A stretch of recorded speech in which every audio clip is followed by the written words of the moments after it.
Colleen Patrick Goudreau, welcome to the Plant Yourself podcast. Thank you, Howard. So good to be here. It's great to finally meet you, and I want to start with some bonding. So you grew up, I guess, in Livingston. I did. I grew up in South Orange. Oh, how funny. So yeah, I grew up in Summit, but I did move to Livingston, and my father grew up in West Orange. They're from that whole area. And I went Okay. to Seton Hall also for grad school, which is in South Orange. Oh, did you? Yeah. Okay. Yeah. What'd you study? English literature. Okay. Yeah. Gotcha. So that's why you keep on in your book defining the roots of terms. I do love language. I love the English language. I love words. I love etymology. I love putting words together. So yes, it's always been a passion of mine. And I thought I was going to teach literature, thought I was going to be a university professor. And when I was teaching in grad school, I got very jaded very quickly and stopped that notion in its tracks. I see. Yeah, and I was loving your alternate metaphors to two birds with one stone, Yeah. two carrots with one knife. Yeah, there's a lot Right. to say. Our languages, obviously, I mean, we can talk about that forever, but the words we use and the language we use, especially to talk about animals or really anything, really has an impact on how we perceive animals, how we treat them. So I think our language is really instrumental, and being mindful of it, I think, is really helpful. Yeah, yeah. Well, I'm sure we'll get into that. The other commonality I think we have is if I'm doing the math right, we both read Diet for a New America in 1990, and it blew our That sounds minds. Oh, that's lovely. I didn't know that. Yes, that would have been 89, 90. That's right. You are a good mathematician. I, however, studied English literature, so I'm not as good at math. But that's right. That would have been at the same time. Yeah, mind blowing, right? Yeah, and mine was my father died in late 89, December 26th, 89. At that point, I had zero interest in nutrition, health, anything. And for some reason, I was like 3 weeks later, I was in Barnes and Noble and I saw the spine of the book and I bought it without knowing why or caring or having ever heard of it. And I read that book and I instantly went, I guess you would call it whole food plant based. Right. Oh, that's so amazing. That's so interesting. I'm sorry about your father. He would have been young, I imagine. 71. Yeah. So Yeah. is that what compelled you to pick up a book related to diet or no? I don't even know. I don't remember. I mean, the other thing, like what was so helpful. So we're going to be talking partly about your latest book, The Joyful Vegan, and you talk about like all the stages that one might go through in the process of becoming vegan, becoming more vegan, staying vegan, getting challenged. And so I remember reading this book and becoming, a complete evangelist. Hmm. It was so easy for me at first to eat this way, to resist all kinds of social pressure, like I was like a superhero. And then it's like I don't even know what happened. But fast forward 8 years, and I'm arguing with my 2-year-old daughter that she's taking the cheese off her pizza because you can't just eat the bread and tomato sauce. You got to eat the cheese too. It's like it had never happened. Interesting. And I felt like it was a particular kind of crazy that I have where I can get so excited about something and then like not even notice when it's gone or that it's gone. But you kind of talk about that process and I felt very normalized Oh, by yeah. reading your book. That means everything to me. That's exactly what I wanted the book to do, and we can talk more details. But it literally gives people the words, the names for the experiences that they have that normalizes it for people. And I can't tell you how many people I have heard from who said, you gave a word, you validated it. Like Hmm. that I'm going through this isn't crazy. That I'm going through this isn't unique. And that's everything to me because I think that just enables us to see through that lens of, everybody else is going through this. I'm not alone. And I think that really shifts a lot for people. Hmm. Well, I think you're in a very good position to do that service for us because you're sort of like everyone's vegan auntie, like everyone's confessing everything to you. It seems like from the emails that you print in the book, it's like you get a lot of people's souls bared to you. I do. It's really, it absolutely feels like a great responsibility. And I think, I didn't expect to.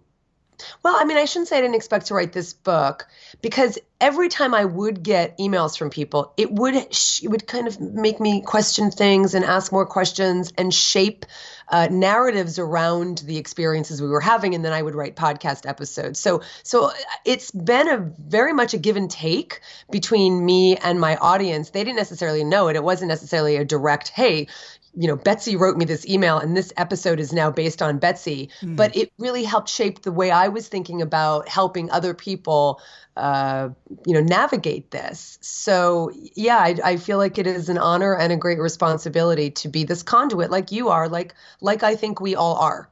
Right. And one of the things I really appreciate about your writing is how open you are about who you are and what you think, that there's a trustworthiness that comes through just what appears to me from the outside to be a lot of self-work, self-reflection. Like this didn't come easy to you. Wow, you're very observant. I have done a lot of work. I think we all have work to do, and I try to do my share. And I think that idea, I mean, because again, I always just tell my story, and I think that's a powerful way for people to relate to us, is for us to just tell our story, connecting with people on a narrative basis. Again, going back to language, going back to storytelling, and I've never forgotten my story. I've never forgotten that I once didn't know. I've never forgotten that there was a time before I was vegan when I wasn't vegan. And so I think just remembering that has helped me, certainly, I think, stay on course, stay humble, and understand where other people are coming from when they come to me with their stories. Right. So that's a good segue into your story. I know a lot of listeners of my podcast know it, but some don't. Can you give us your backstory to discovering veganism? I sure can. I feel like it is certainly not extraordinary in any way. And I think maybe that's why it makes it helpful for people to hear it, because it's very ordinary. And I think it's something most of us can identify with. I was a kid in New Jersey, as you said, in Edison at this time. I was raised in Edison in the first 10 years of my life. And I was a kid who loved animals. I mean, this is kind of the short synopsis. There was a lot more to say about what kind of kid I was, but this isn't the podcast for it. And my parents were supportive in my love for animals, but they were not animal lovers per se. It wasn't like we did anything special and we were all, evolved in that area. I helped animals when I could. I cried very deeply when I saw any kind of animal suffering. Perhaps that might be something that is specific to my story that some people might not necessarily identify with, in that they may not have considered themselves animal people. Like I said, my parents weren't. My sister was not an animal person. She didn't cry the way I did if I saw any kind of suffering or just really any kind of loneliness. Did that extend to humans as well for you? Absolutely. Absolutely. There was a depth of feeling that I would feel when, I mean, I am one of those people who cries when other people cry. There's an empathic response I have. And I do think unless we have some element of sociopathy, I think we all have empathy. I happened to feel it deeply and manifest it. So I wouldn't be afraid to cry, or I did cry, at least I did. And so I tell this story in the book, but it really was, I remember how deeply I cried seeing Benji, which was a movie about a dog. It wasn't about slaughter. It wasn't about, he was just this dog who was on his own and didn't have a family and didn't have a home. And there was some animal cruelty, and another dog was kicked. And my mother had to drag me out of the theater because I was crying so hard. Now, I've had those experiences since I've been an adult, seeing movies, and I can talk about those movies, and I have on my podcast the movies that have had such an impression on me.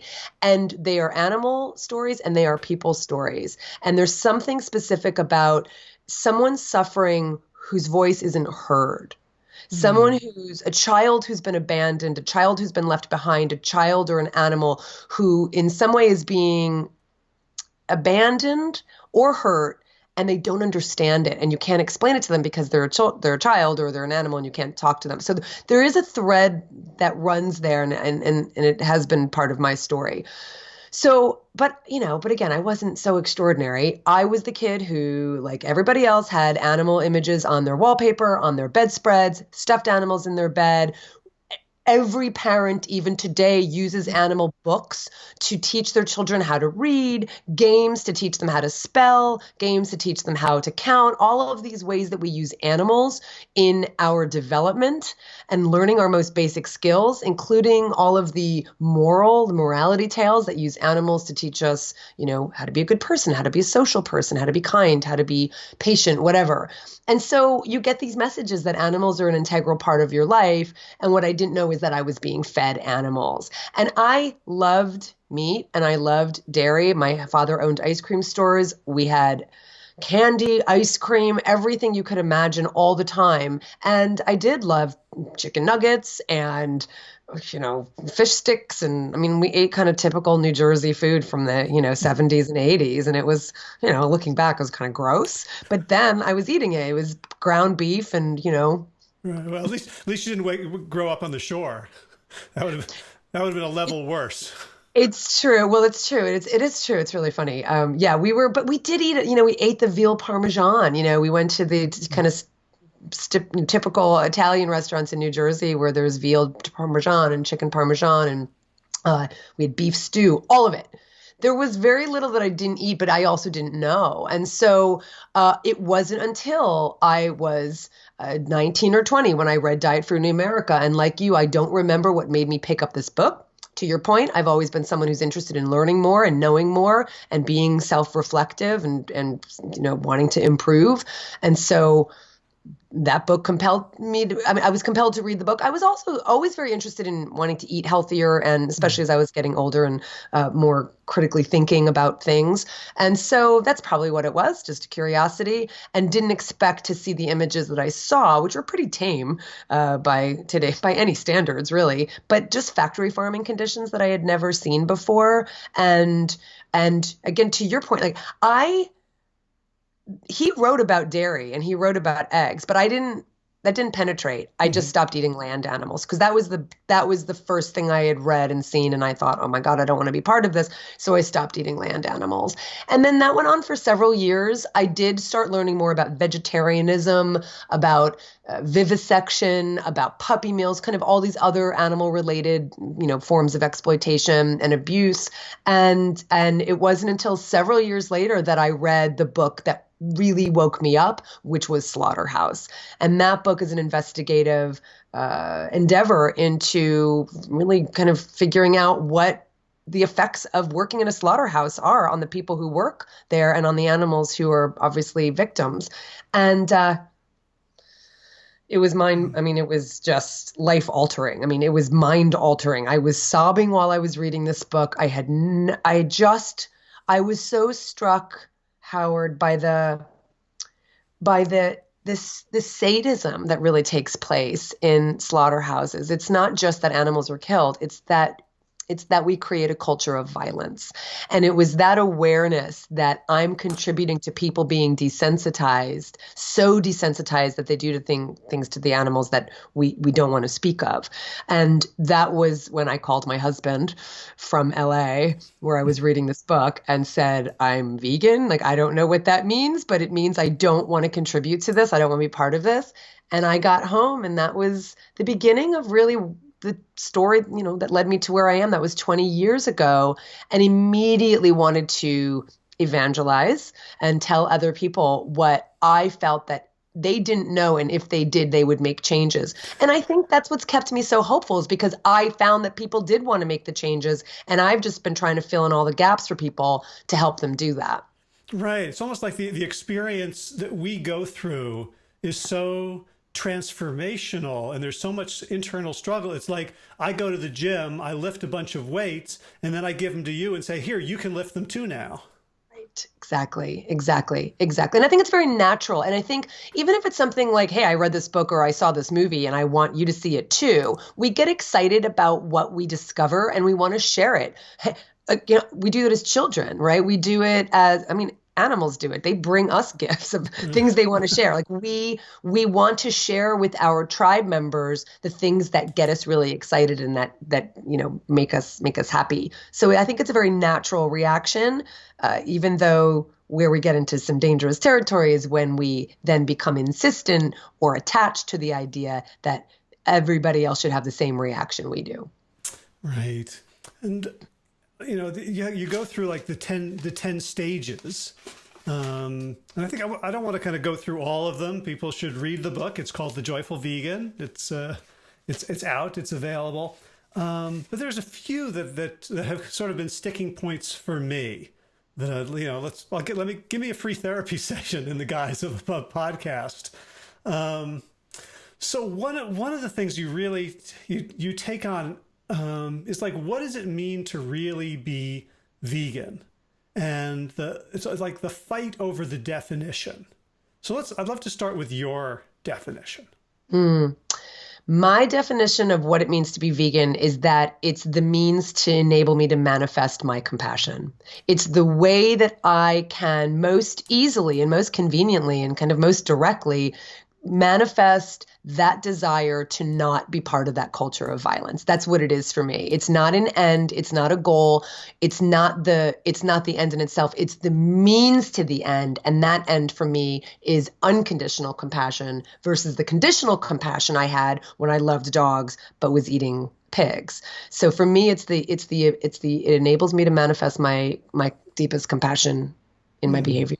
Right. And that's a high bar, right? Because that's like if you are, my son's about to come. He doesn't realize I'm on a podcast. I'm on a podcast.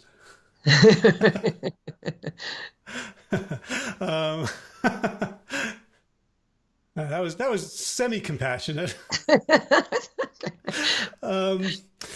Where was I? The high bar. The high bar. This is why I don't go live.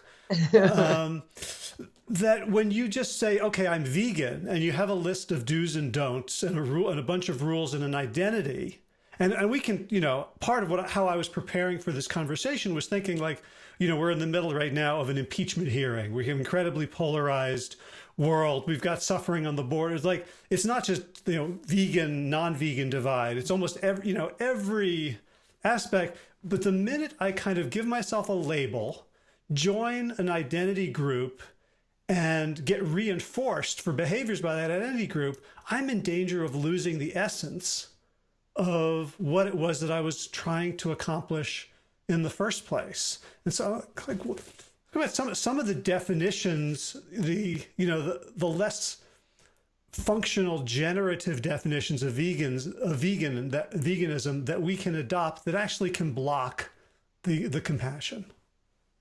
Oh gosh, that's a whole bunch right there. So which to respond to? I guess the first thing I would say is I don't see veganism as a list of do's and don'ts and rules. That for me is, I think, one of the things that perhaps distinguishes me from other vegans. I don't know, but I don't see it that way. Like I said, I see it as a manifestation of my values, that I say that I didn't become vegan as much as I removed the blocks to the compassion that was inside of me. And so I don't need a rule book. I just want to just do the right thing. Right. And that's where I get really frustrated with people who do kind of focus on the rule book as if there is a vegan overlord, as if there is a rule book to follow, as if there's doctrines to follow. And I think that's where it gets really muddy. And I think that's where it's a real turnoff to people. Now, look, we do tend to look for ways to identify ourselves. This is the limitation of and the function of language. This is one of the things we do is we find ways to distinguish ourselves from other people and also from who we used to be, right? So we do that, like that. It's a very natural thing to do. And language is limiting. It can only do so much. And so we can get into those difficulties when we become rigid about it and what the definition is. And that's why, I do think vegan means something, but if we get more attached to the meaning and the definition of what vegan is, rather than the whole reason that we want to, do it in the first place, that's where I think we can get really, we can get into trouble and we can lose the plot. So I talk a lot about identity in the book, and I talk a lot about understanding why when we embrace this particular identity can butt up against our other identities that we have in our lives as a father, as a mother, as a daughter, as a woman, as a son, whatever it is, all these other identities, as someone who's Mexican, as someone who's Indian, as someone who's Italian, as someone who's Irish, right? These are all these identities, someone who's Catholic, someone who's Jewish, someone who's Muslim, like all these different identities then start to look like they compete with this particular identity. And I think it's one of the reasons family members become like, what are you doing? Why are you doing this to me? As if it's a statement against the identities that you were raised with, right? And so some of the journey to just growing up is kind of navigating all of the different identities. Because I don't know about you, but like I don't adhere to all of the identities that I was raised with. I've rejected some, I've embraced some have changed, but part of, kind of living and growing and evolving is kind of figuring this out. And I think that's why things do calm down after a bit of time once you've made this change. But we play a part in how our friends and family members and people around us react to us. We play a part. Yeah. And I think we have a responsibility to be very intentional about our identities in a way we didn't maybe 100, 200 years ago when we were living in cultures that had stood the test of time. Right? Like if you grew up in a Sardinian village and, you had your ancestors and you had the church and you had your great-great-great-great-grandmother's death certificate in the family Bible, like you say, okay, well, this might not be optimal, but it works. Mm-hmm. It's sustaining, it's life-giving. In our society today, I think I feel like we're in an airplane heading straight down off a cliff towards the bottom, and everyone's going so far so good. Like we have like the identities that are given to, that are sold to us, don't originate in anything organic. You mean specifically in terms of kind of the political identities and cultural identities, or even just our universal belief in money, in capitalism, in what vegan, not vegan, whatever. We're all destroying the earth way faster than it can support. And so I think, I think we live in a terrible and wonderful time where we have the opportunity and the obligation to say, who do I want to be on this planet? Well, that's right. I mean, look, I think honestly, I think we've always lived in a terrible and wonderful time. I don't think it's unique. I do think we face some things that will have consequences that will be irreversible. And yet, since the dawn of time, there have been threats and people have thought it was the end of the world. And there's always been a time where it was up to us to look at our own conscience and make the right decision. I mean, that's why we have martyrs. That's why we have, the history of, that's why we can look back on philosophers and still apply the philosophy from 2000 years ago to today, whatever it is. So I don't know. My point is, I think we've always had to decide who we are and how we want to be in this world. And so here we are. It's up to us. It's up to us individually. It's up to us collectively. And I think that's the real test and real purpose of our lives. Yeah. And in some ways, the stakes are lower now. If you were the one person who went against your tribe 100 years ago, you didn't have a lot of options. Now we have, you can move from Edison to Oakland. You can, I can go on Facebook and find groups. I can go to one of 35 different houses of worship within 10 miles of me. We have agency if we choose to recognize it. We have agency, we have mobility, and I think that is something that really distinguishes us from, hundreds and hundreds of years ago, certainly thousands of years ago, and us today. We have agency, and yet because we are so intrinsically tribal, that's what starts. We still find tribes. We still desire to find a tribe, and there's nothing wrong with that. But what again starts to happen, kind of based on this being in our bones, is that we start to we distinguish the us and not us. We distinguish the those who are like us and those who are not. And this goes back to what you were saying early. I mean, that I do feel like is a human compulsion. That doesn't mean we're destined to just fall into that trap. I think again that's also our challenge, is to rise above it. But it does seem to happen very naturally. And when you look at what's happening in the vegan community, vegan world, plant-based world, whatever, we make these tiny little distinctions based on something so minor, in order to distinguish ourselves from those who are not exactly like us. We do it in every way. It's fascinating. Right. And I'll call myself out in terms of, like, I can be so judgmental. And I can, like, it's easy to be judgmental of the people who are judgmental, right? Like that's my gateway drug into it. Right. But then, I have aligned myself with the health component of the plant-based movement. And so, when sort of tempers flare, when there's an argument between, around fat shaming and certain doctors, like, I feel compelled to, like, have an opinion and offer it. And it feels bad, right? Like, in the moment, like, there's this hit of, like, adrenaline. I'm being powerful and I'm getting angry and I'm saying something, but almost immediately it feels bad to do it. And it feels disempowering. For sure. It's one of the reasons why when we feel those ways, we should not get on social media. Like, we all feel that way. We all feel that we're right and everybody else is wrong. And that if everybody saw the world through our lens and did things the way we would want them to do, the world would be a better place. And isn't it, we all feel that way? What a crazy world it would be if we all, I mean, that's how we all feel. And so for me, the practice of that and managing that is not to expect me to never feel that way. I am judgmental just like the next person.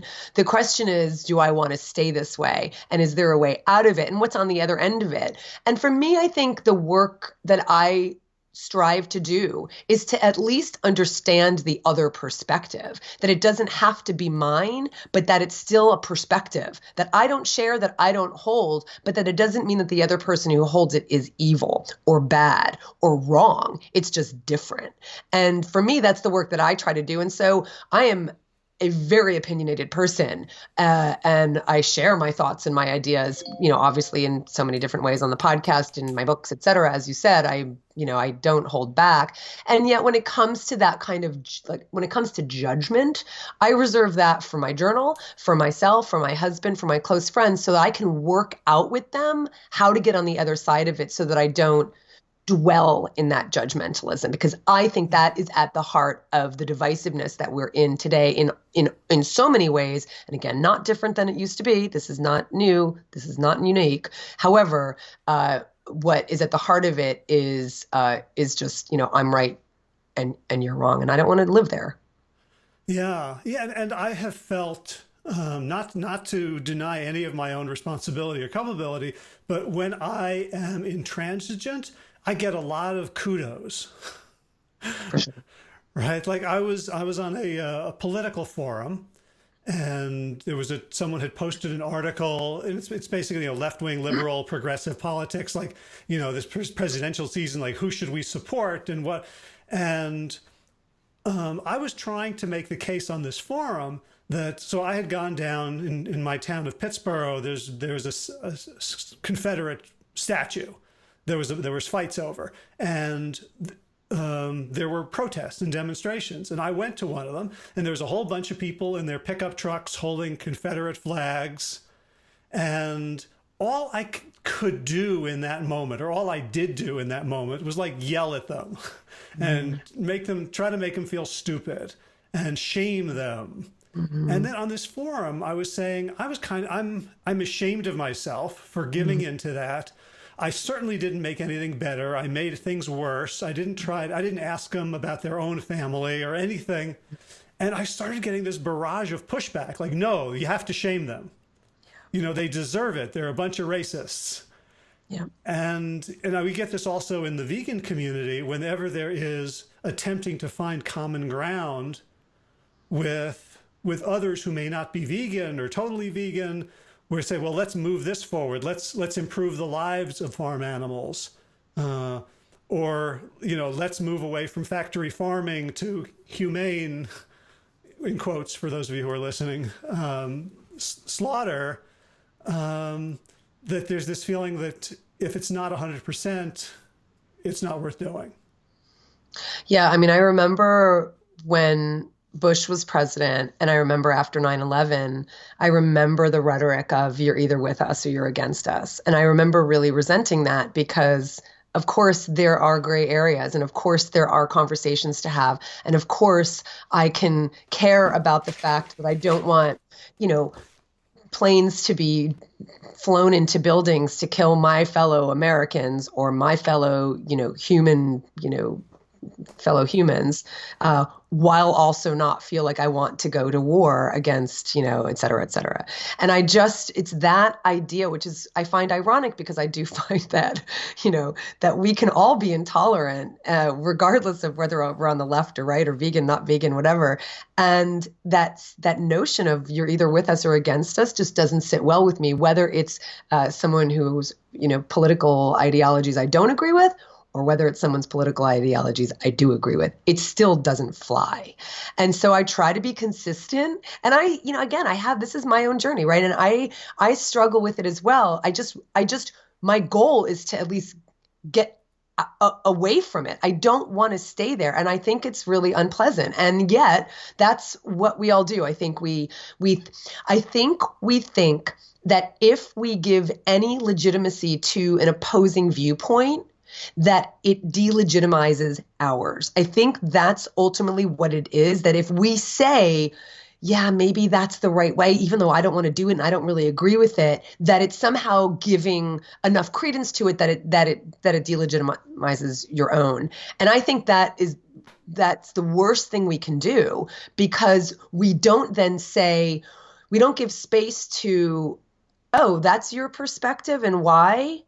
Oh, I don't agree with that, but you have valid points, but that's not where I'm going to spend my energy and my time, right? Whether it's the things you were talking about specifically to the animal, movement, animal rights movement, animal protection movement, vegan movement, or if it's political, is we have to bring everything to the light to allow people to have reasons to disagree. We need to be able to have disagreement, not for its own sake, but really legitimately to kind of chew on different ideas and realize, oh, I can take something from that, even though I'm not going to live by it. It's still legitimate and I can learn something from it, even though, it's not what I want to do, because we don't have all the answers. We don't know. There isn't one way to do any of this. That's why we have so many different ideas. And that's the beauty of being in this, quite literally, this post-Enlightenment era, is that there are so many different ways to go about things.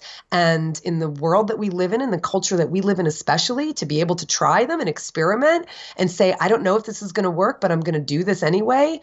I mean, no one has the answer. No one knows exactly what to do. And we have to be open to everybody's perspective. It seems to me. It's my perspective. Right. And, I think of you as a tremendously effective advocate for the vegan movement. And it's not because you're good at debate, right? It's not like you have all these facts at your fingertips and you can pull out citations and studies and destroy other people's arguments. It's because you model a kind of curiosity and openness and vulnerability that then allows someone else to mirror you back. So I'm curious how you go, if you're at a party or somewhere and someone wants to engage you and they want to make you wrong and they want to ask you about your protein and don't broccoli cry too. Like what's your game plan? So thank you for that, by the way.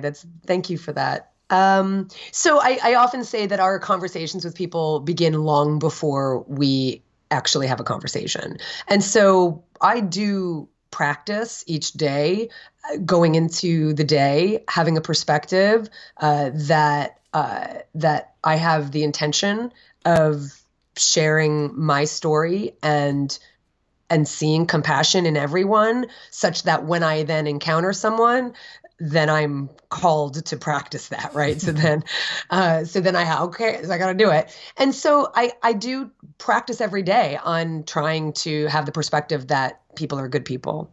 So that informs me. So that's almost like, before you go run, you do a little stretching. Like you prepare, you don't just go out into the world unprepared.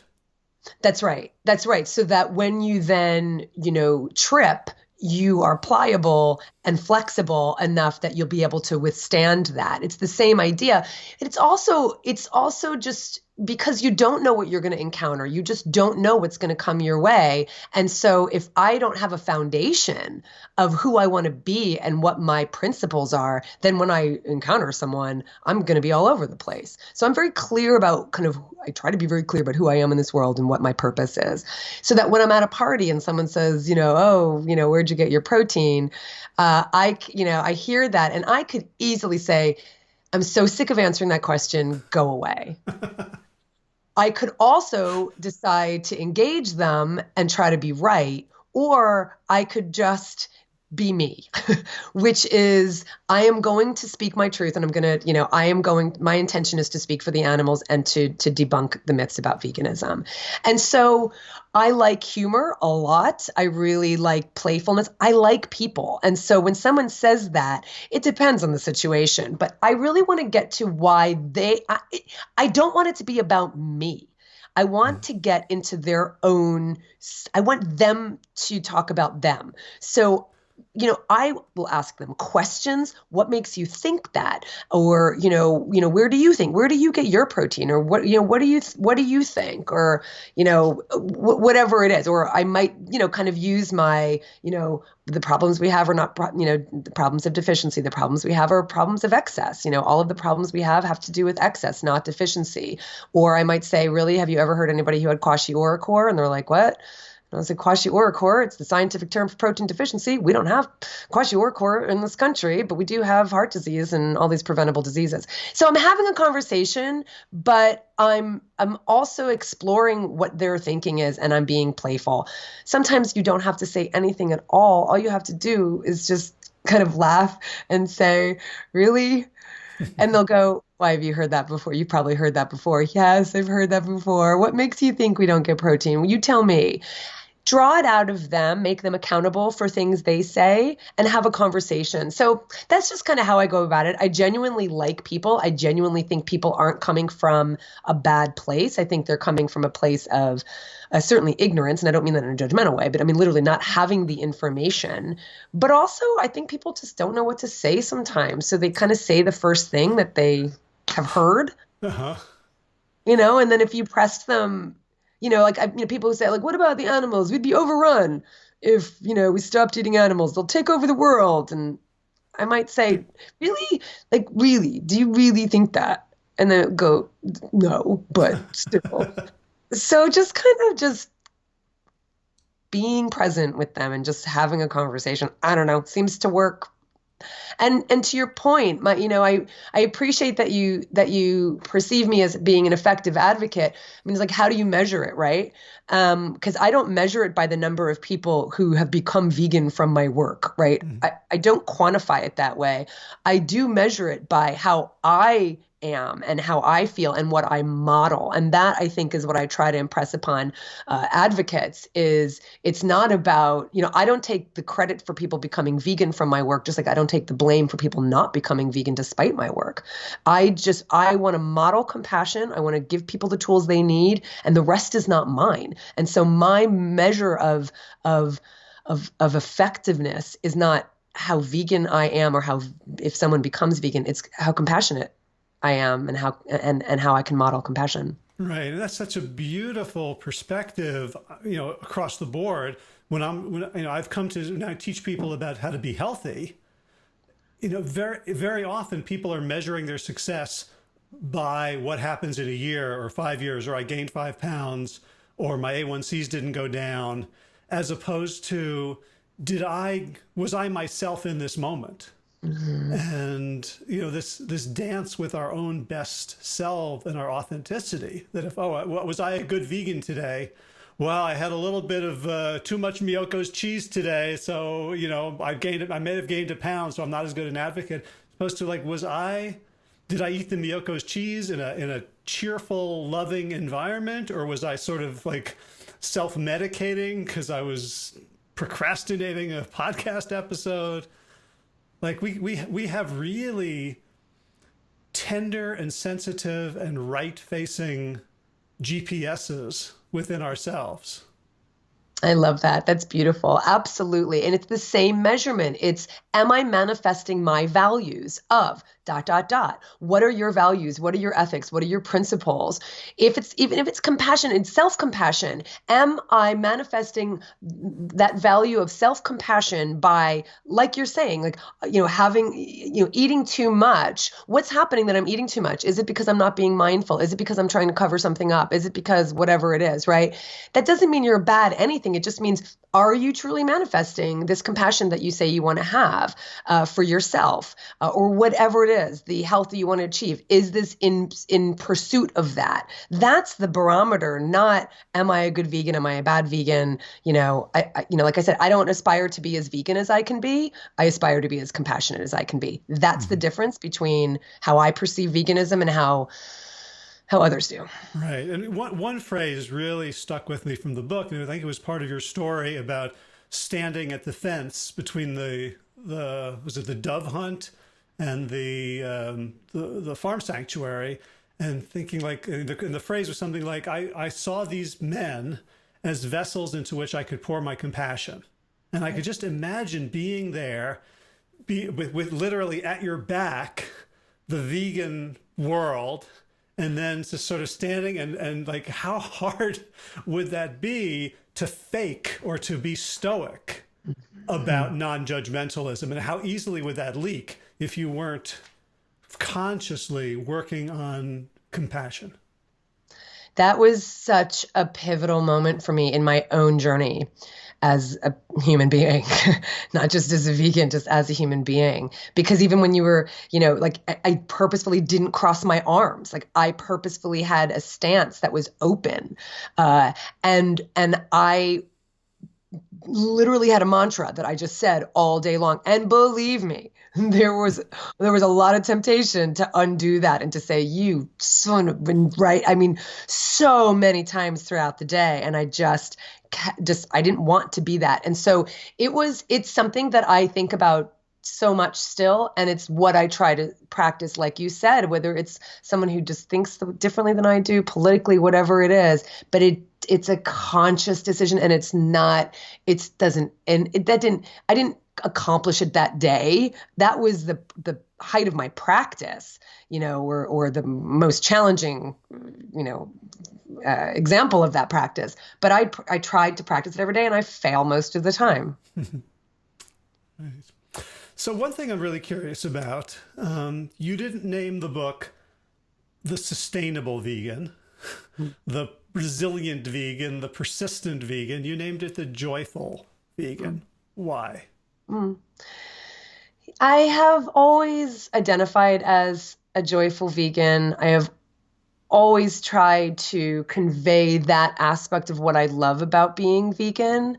And so it just made sense. And I want to also abolish this myth that to be joyful means to be ineffective or, not vocal or not an advocate. That there's this notion that in order to be effective, you have to be angry, that in order to be an advocate, you have to be angry. And I do count myself as someone who's very active, very vocal. I'd like to think I'm effective. And yet I do consider myself a joyful person, vegan. And so I wanted to just convey that. And so there's going to be people who don't pick up that book because they might see it as an oxymoron. Yeah. uh, or they might not want to aspire to that because they might see it just as fluff. They might see that's not going to do any good. We can't be happy while there are bad things going on in the world. And I try to hold the perspective that you can be both, that you can recognize that there are a lot of things wrong with this world, but there's a lot of good in this world. And I want to be part of making it better, but I'm not going to be miserable in the meantime. And you don't have to be that way either. Right. Well, I'm going to push you a little bit, though, because I understand why you want to be joyful, but the subtitle is How to Stay Vegan in a World That Wants You to Eat Meat, Dairy, and Eggs. So there's something to me about choosing joyful that's not just, I like being joyful and it's better than being pissy, but there's something about being joyful that will allow you to stay vegan, whereas strident, angry, judgmental, other words wouldn't. For sure. So, and also don't forget there is the word vegan in there too. So just how to be who you are, hold your values in a world that's really butting up against them all the time. And so there's a lot to say around why people stop being vegan. And that's really why I wrote the book, is because I know that there are challenges for people, not only in staying vegan, but staying joyful. And so it's not just about, so of course I'm saying, stay vegan, but it really is also about stay vegan, but stay vegan joyfully and effectively, but also stay vegan because there is a risk that if you become so overwhelmed by how bad things are, that's all you see in this world, that you identify your feeling bad with being vegan, that you're going to stop being vegan. So there is an element of our joy dictates how we live in this world and how much we can sustain our values. Because if it doesn't feel good, what's the point? Right? Now, there will be people who still do it and stay vegan because the point is to help animals or the point is to be healthy or whatever it is. But my point is it doesn't have to feel bad in order to accomplish those things. So yeah, there's a lot to say about that. And there's a lot to say, bringing it back to your early question about identity, around how we identify and how we see ourselves and what we call ourselves also has an effect on whether we stay vegan or not. So yeah. I don't know if that answers your question, but yeah. Yeah, well, it's also interesting that you chose the word joyful and not happy. Oh, Right? I think it's very different. Yeah, What's the yeah. difference for you? Oh, for me, I think joyful is something that is just a rootedness and a contentment, that is more sustaining, versus happy that I feel is more fleeting. I feel happy is just, is kind of a fleeting feeling, but that doesn't mean your core is happy. Joy for me is your core essence, versus happy, which I feel like is temporary. Because the way I've been thinking about it, I came across this philosopher, I think his name is Brian Masumi, who defines joy as the feeling you get as you're growing into your potential. Oh, I like that. And so it's like you can be joyful even, there's this beautiful photo of you kissing a cow on the cover. And like, even if that cow dies and you're mourning, there is joy in a certain kinds of grief, right? Because if you'd never known the cow, you could, right? And there's joy in walking home after opening your heart to the dove hunters. And feeling like, yeah, I was true to myself. Right, because I wasn't happy. That wasn't happiness. I could still feel joy. And I think it's a beautiful way that you're putting it, because I could still feel joy in that moment. I could still feel that essence of kind of manifesting who I am. That doesn't mean I was feeling happy. And so, yeah, it's holding all that is this world and all that we are and all the complexity and all the bad and the good. For me, is you can hold all that and still be joyful. And that is Linus on the cover, and he's a boy, he's a steer, and Linus has died. And I I'm sorry. can hold that. I mean, he was such an incredible being. And I remember that every day, and seeing his picture and seeing his face reminds me of his essence and how much he affected me. Even though he died, which is sad, I can still hold both of those emotions at the same time. And that's what I try to convey. That's what I try to convey. Right.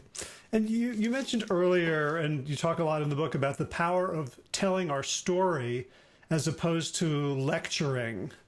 Because people can argue with your facts. They can come up with different, no, the hectares of CO2 emissions are better with the grazing, but they can't argue with your story. And I think, and the counterpoint of that is that we have to be willing to accept other people's stories. So one of the things that bothers me the most about the orthodox vegans is, and I discovered this first at a vegan blogging conference in 2013, I think, is this idea that ex-vegans have somehow betrayed us. They were never really vegan. And all these, 20-year-old blonde bloggers were just starving themselves. And so, and they'll say, look, I didn't feel good eating a vegan diet. And we're like, yes, you did. Yes, absolutely. Oh, it's maddening. It's maddening because in denying that, it's kind of like, look, this is maybe not the best analogy, but it's the one that just came to mind and I'm going to keep going with it.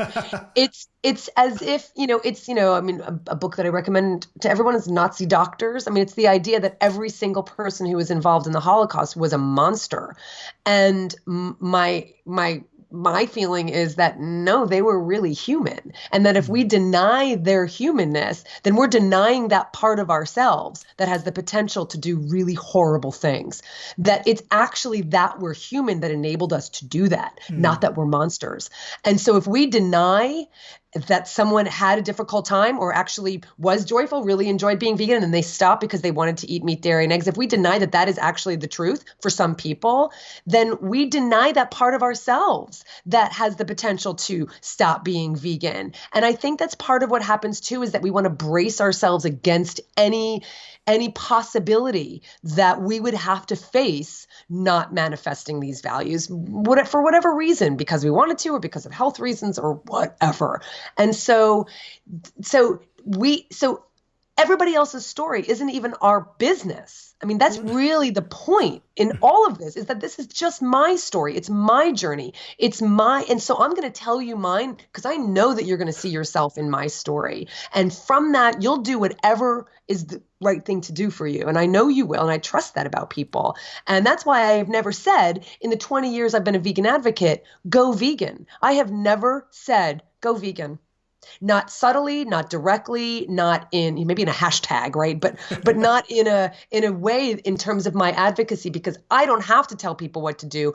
Once I tell them my story and they see themselves and they start reflecting on their own values, they know what to do with that.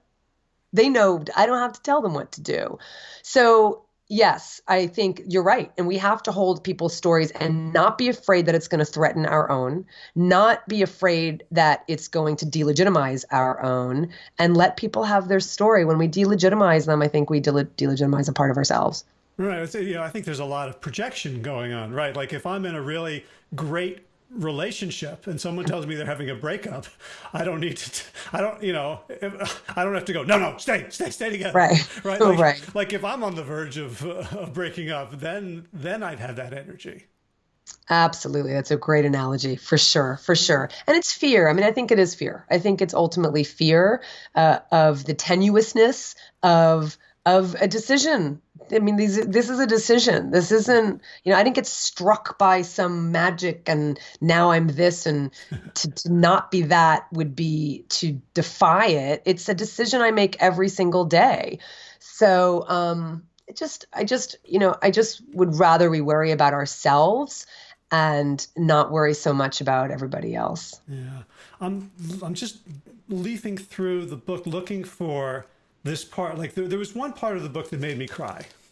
And it was a line, and so it was in this sidebar of like the something vegan says this, the joyful vegan says this, and I mean I'm reading it. It's like it reminds me of like the High Holiday liturgy, like a prayer book.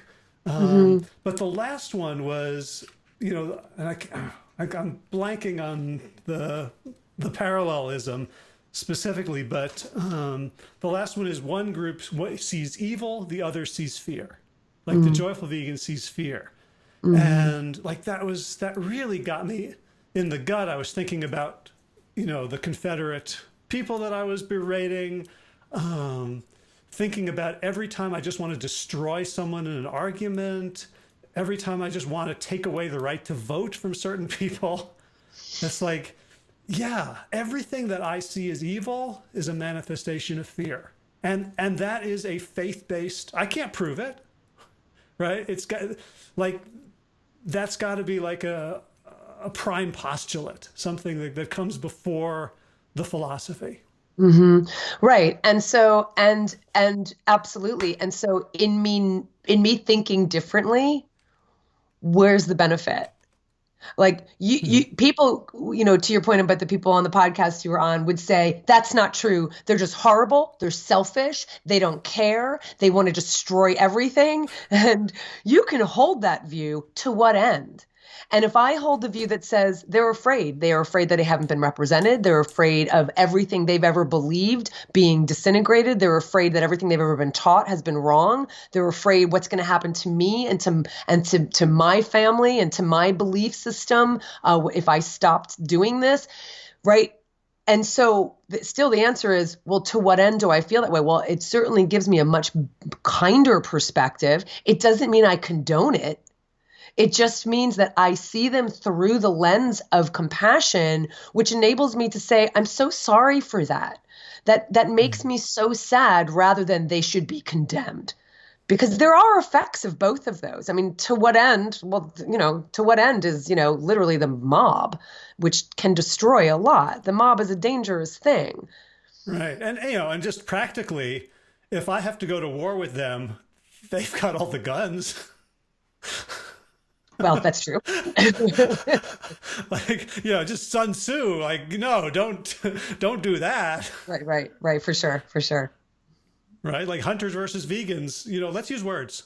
Right. Let's use the same tools. Yeah. Right. So,